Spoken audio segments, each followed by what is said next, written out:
Hey everybody, welcome back to the channel.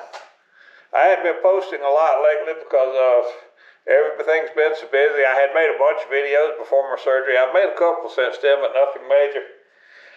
This is going to be somewhat of a tutorial. I'm making this especially for the benefit of a younger friend of mine who has recently purchased himself a Dream. I'm not actually going to disassemble my Dream, but I'm going to point out the components you need to remove and the tools you need to use to take the wheels off of it and the brakes and all off. So we'll come back here first. The first thing you need to do is you need to get it up in the air. You need to get it up in the air because you won't be able to get this out. Then you need to take these screws loose and this screw loose and take this chain guard off. It has two screws in the front and two screws in the front and two screws in the back. Plus they often have a fastener. They're supposed to have a screw right here. So take those off. Okay, then walk around to this side. And this arm right down here. This is the brake stay arm. You have to take the cotter pin out, take the nut out, and slide the bolt out so you can get the wheel out. So that's on this side. Also, one other thing to realize when you go to put it back together, if you'll watch right down here, the brake lever for the brake light switch is a Rube Goldberg contraption. The brake lever is on the right side. It runs through the frame and comes over here, and there's several linkages. It's kind of a pain in the butt to put back together when you're done, but it works. Okay, after you get those two pieces loose, you'll come over to this side. Now just to take the axle out, you'll need a 23 millimeter wrench. Here it is right here, 23 millimeter wrench that goes on that. You may need to loosen the chain. So this is a 32 millimeter socket. You can use a wrench or a socket. That assembly is separate. You can actually take the axle out by loosening this nut and pulling the axle all the way out through the wheel. And then the wheel will slide over once you remove the spacer. And it will slide over and it will actually leave the sprocket sitting there. You can't see the sprocket right now, it's inside of here, but this piece right here will actually come out. And the wheel, but to take that piece out, you have to take this all the way off.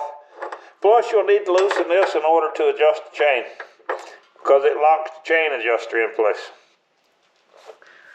And it's kind of a similar process up here on the front wheel. You will have to make sure it's lifted up. One thing about it, just to remove the front wheel, you don't have to lift it so high. But if you've already got it up on the jack, you might as well leave it there. For the front wheel, again, the 23 millimeter wrench. Pull these up right here. Once you get this loose, you'll need to loosen these pinch bolts here. There's a pinch bolt on both sides. You'll take the brake linkage loose. You'll take the brake linkage loose here, the cable off, which is something I forgot to show you on that, but on the back, on both ends on the brakes, you take these loose and you remove the actuators. In the back it's a rod and in the front it's a cable. Then you have to loosen the front brake stay, which is this bolt right here. It goes all the way through, and it is actually bolted onto the back of the fork here. But you won't be able to take that off until you pull the wheel out. But you take this off right here. And then you loosen these and you pull the axle out. And then once you do that, the front wheel should just roll right out the front. I'm going to show you a little something to look out for. Like I said, as I mentioned, 23 millimeter, 32 millimeter, and I told you in a text about a JIS screwdriver. So here you go. These are Vessel Impactor. You can use this as a regular screwdriver or as a light duty impact screwdriver. These will save you a lot because these are not Phillips head screws on these bikes unless somebody screwed up and replaced them. But the way this fork works, there is no fork tubes or fork seals. It actually pivots on a bush. There's the speedometer cable. The speedometer will drop right down once you pull the wheel out. Pull this cover off.